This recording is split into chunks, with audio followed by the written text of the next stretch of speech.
old friend said that I should read it because I might have mentioned through passing conversation or maybe just out on the piss that I was like real into that stuff, and he's like, you got to read this book, like this is a main book. And I was like, okay, sweet. I like got into it, started reading it, and then I was like, yep, I connect with this in a lot of ways. Yeah. Have you read? See if it looks cool. What's up, everyone? This is Unlike You, and you are here in my wee studio, and we're about to go into a wee breakdown of Sahara Nights mini track with KATANA out on Pacific Empire. I'll kick us off then, eh? My name is Antonio, and I go under the alias Unlike You. I launched this alias 3 years ago when I started producing music. And I've been DJing for 5 years now, so still very much a baby in the scene, should I say, unlike my friend Mr. Rui. Sure. My name is Rui. I go by name of Katana. I'm a DJ, part-time producer, and I'm a founder of music brand called Basement, based in Auckland, New Zealand. I've been making music probably around similar to Antonio, maybe 5 years, on and off. So still learning, but yeah, having fun. Sweet. So the track Sahara Nights, it came about at the start of the year. I do like 3 months where I don't like release anything. I just work on a beat a day and trying to get like creative juices flowing. I make all sorts of genres, obviously anchored in by trap and like its influences, but pretty much just go on, try and make a better day, see what I can come up with. If the idea is cool, I put it in a folder to like look at again a couple of weeks later, whatever. If it's nothing, then I just put it in another folder. I never throw stuff away because you can be like not as skilled as like I don't think I'm a completely different producer than I were like at the start of the year, right? So if you were to throw away the stuff that you're making at the start of the year and you come back more skilled, then you're gonna lose all that cool stuff that you could have worked on. So anyway, back to Sahara Nights. So I was really inspired by the intro, like that very ethnic intro that we had, and I pretty much made the intro and the first drop and then the skeleton of the second drop, and at the time it was quite dark. I don't know if that's just how I was feeling at the time or what was inspiring me from that, but so that came about, put it away, and then I opened it back up when lockdown happened, and still really enjoyed the track. And it's about that time in my project where I want to be doing some collabs with people. So I sent it out to Rui, who'd just recently finished his We Will Figure It Out project, which got heaps of dope tracks on it, and I was really enjoying his like soundscapes over it. So I hit him up to see if he wanted to work on it, and he said he did, and he fucked with the track. And then so I sent him the project, and he sent it back to me with like his take on it and what he was inspired by from it, and it all came together pretty smoothly, to be honest. So initially, as he said, he sent me a beat. It's pretty like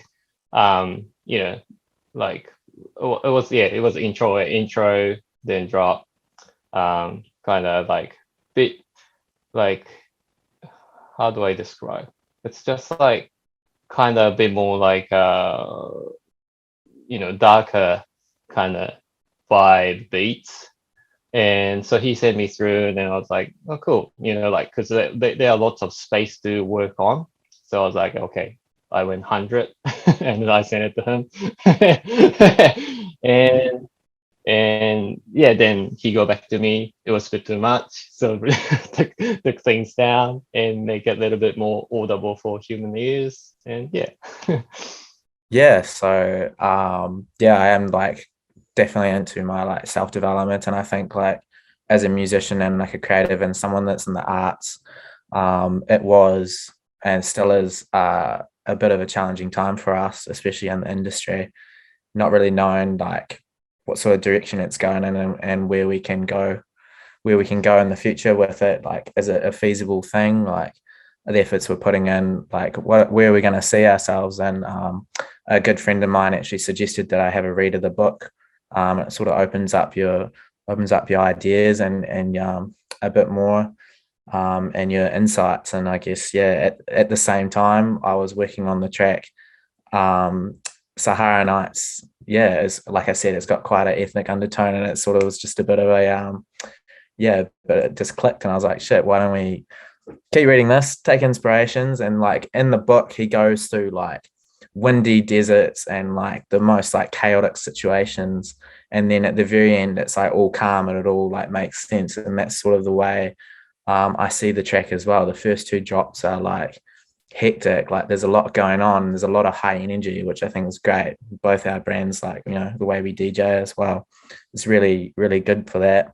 And then the last drop, which really did, is a wave influence. It's a lot slower, and it's almost like you're seeing out the journey, like you're seeing out sort of what's been going on recently with COVID. And yeah, I don't know, in a weird, for me anyway, it sort of all makes sense, and it all ties in together really well. So that's sort of a bit on the, yeah, bit on that. Like, motivation builds habits, right? So I pretty much every night after work or every day, I try to get into the studio at least just to sit in my chair, and if nothing happens, then nothing happens. But a lot of it just comes down to practice and putting in the hours, and eventually those practices will lead to, you know, song ideas and like creativity. And I tried this the other day, it worked, why don't we try it on this track? And, you know, ideas sort of overlap. And that's sort of, yeah, does that really answer the question? Yeah. Like in terms of like creativity, I get inspired by things outside of the computer, right? Yeah. Like, you know, other people's music, you know, running around, exercise, like that really helps as well. But in general, sitting down and working on music, you know, a couple hours a day really helps. Keep it consistent and keep things flowing well. Basically, like the original version he sent it to me was quite dark by like no like a top melody. It's quite dark, you know, like the drums, you know, and lots of effects, that kind of sounds. So the first things I did was like a kind of top line or melody or up, or, you know, that kind of higher frequency, you know, like synth sounds. Then I start playing around that with, you know, like half time it or double it, that kind of things. Then came up with first dropped like a lead, then switched to, yeah, like that hard dance kind of vibe stuff. Just like because especially like he sent me kind of DMB kind of vibe reference first. And I was like, you know, we should do something different. You know, I know it's easy to please people, but it's not about that. You know, I want to have fun. And yeah, so that then yeah, the wave stuff is something I wanted to do, but kind of, you know, experiment how am I going to squeeze in that idea. Then it's kind of naturally works out really well in the end. Yeah. There we go. So this is the original I made.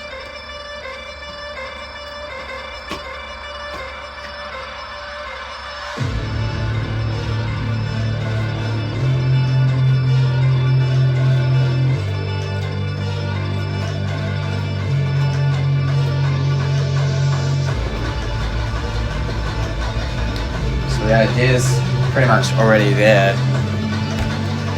in terms of like ethnic undertone.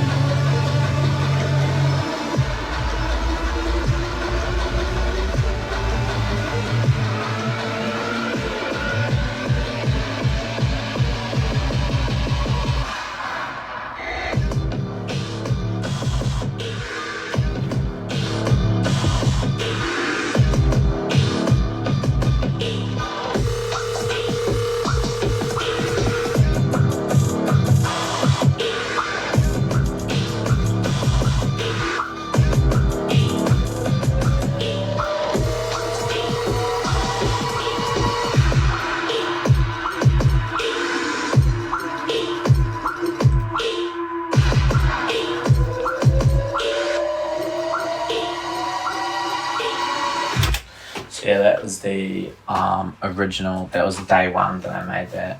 And I thought it'd be a good idea to show you that, mainly because I think a lot of people feel like when they're producing or like they jump in the studio, they've got to make something magic like first time. And like this demo to the final product of the song is like the idea is there, which is the main thing. The creativity is there and the story is there, but you know, it's not polished, it's not amazing.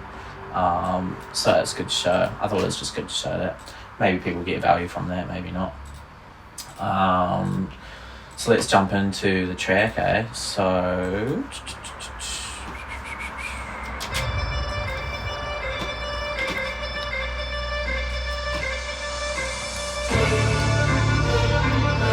bit more energy going into it now.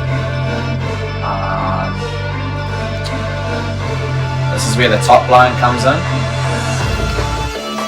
This is what Katana was talking about. Way more like high energy in this. It's not as dark anymore.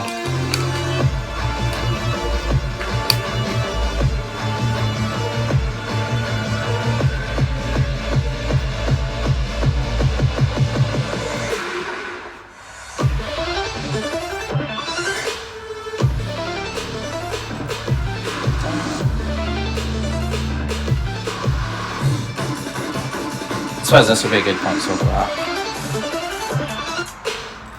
So the drums of this track carry a lot of the weight. In terms of like sound design and that sort of thing, me and Katana kept it pretty minimal. But what makes this track tick, I think, is drums. If you can bob your head to it and you can move to it, then you've done half the work, right? So there's a lot of small wee things go into it. Cymbals. How many layers do I have on the snare? 1, 2, 3, 4, 5, 6. Each layer does something different. The original demo didn't have my main snare in it, it just had that, which kind of sounds a little bit gross, but each wee bit does its little thing. So, top end, click, crunchy, wee cymbal thing there, and a turnaround thing that I don't even know what you call it, it's like a wee turnaround effects. Right, let's jump into Katana's synths that he put in. So this is what you're hearing throughout most of the first drop and second drops. We talked a lot about sample selection on like Splice and like how important that is to like the project. And then once you find it, switching it up and like making it unique to the song, making it like unique in general, because everyone can use the sample. It's out there in the world, but how you manipulate it and change it is really important. So we pitched it. What's that? 11. So we pitched it up and let's see what's that. That's the original sample. So you see how like different that sounds to something like. A couple of effects, auto pan. I abuse this. It's probably my favourite thing that I use. Pretty much, if you don't know what auto pan is, goes between like both speakers, and you can change how fast it's going, how slow it's going. It just makes things really interesting when you have a lot of elements that are just front on. These small wee bits of like ear candy can really make it a cool difference in the track and make it like unique. So let's jump into. So when I sent the track to Katana, we wanted to do like a second drop, and I originally told him we should do like a drum and bass thing, seeing as that's like the market that's killing it at the moment in New Zealand. It might help with like streams, it might help with like opening people's like horizons to like our sounds as well. And Katana said, no. I didn't even know Antonio had this like a conceptual idea, or like the book pattern or that kind of stuff. Like basically I got given that beat to work with. Then I just had a fun. It's like a house party, partying at other Awesome. people's house, So go hard, like if it's my house party, it's like, oh, You're exactly yeah, right, eh? Like you don't have to yeah, clean up afterwards. I gotta take no, the cans out in the yeah, morning, eh? yeah. So that's why I was like, okay, let's go, like, yeah, Was once I like because I sent him the track. We'll see it in the breakdown. The very first demo that I had, that was my initial idea. So it'd be real cool to show you guys that. But once I sent it to Rui for the collab, he put his ideas into it, which was awesome, and he like brought the track to life some more. But we were trying to like put too many ideas into the one song, and it was the hardest part with him not being in the room was that we were going back and forth, and I'm trying to like change it in the project, send him like the audio file on SoundCloud and be like, this is the idea that I think we should go with, and then get him to like retouch it up and then send it back to me. Whereas if we were both in the studio together, I'd just be like, why don't we try this, like experiment like that. If it works, it works. If it doesn't, we don't have like 4 or 5 hours between us. Like I'm back at work, he's like doing his thing. So that's like one thing that was troubling with the collab, but that's just collabing in general. Always happens like that. I think it is pretty obvious where the name Katana comes from, but where does Unlike You Yeah, come from? this is an interesting one actually. So, I used to be under the alias Tony, Toni, and the thing with like being an artist and like being a brand is that you've got to be you've got to be different, you've got to be marketable, and you've got to be like unique. And there was just nothing like unique or like interesting about Tony. It was just the guy that just DJs at like university events and like started to like perform at like bigger stages sort of thing. And so performed at Rhythm and Alps in 2019, and it was the day of the show, and I spent about a week like prepping a set and getting it ready, a real like unique and like strange set. Like people just probably wouldn't be too used to that sort of stuff, especially down at RNA. And I had a lot of friends tell me, not my close ones, but a lot of friends just say, oh, you should be playing this, or like you should be playing that, or like do this because people will love it. And then I sat in my tent, and I started prepping a set that was going to be like pretty niche and like stuff that people would want to hear. And then like sort of had a bit of a moment where I'm just going to be like, no, actually stuff it. I'm just going to play the stuff that I want to play, and if people stick around and enjoy it, they're going to enjoy it. So the Unlike You thing, it's going to be like unlike that, unlike you. And then it's sort of, I don't know, it sounded cool. Like at first I thought there was like real like a negative connotation to the Unlike You name, but the more I thought about it, the more I like really liked it. And so Unlike You is like, yeah, it's like someone daring to be different, gonna be like other people, gonna do their thing. And that's the same with like I want my fans and hopefully like a following to reflect that as well, a place for people to come connect with a brand in it, and a person that's just gonna keep being different, being creative, putting out new stuff. Some people are not gonna like it, some people are, and it's just gonna work from there. Yeah, but that's the Unlike You story.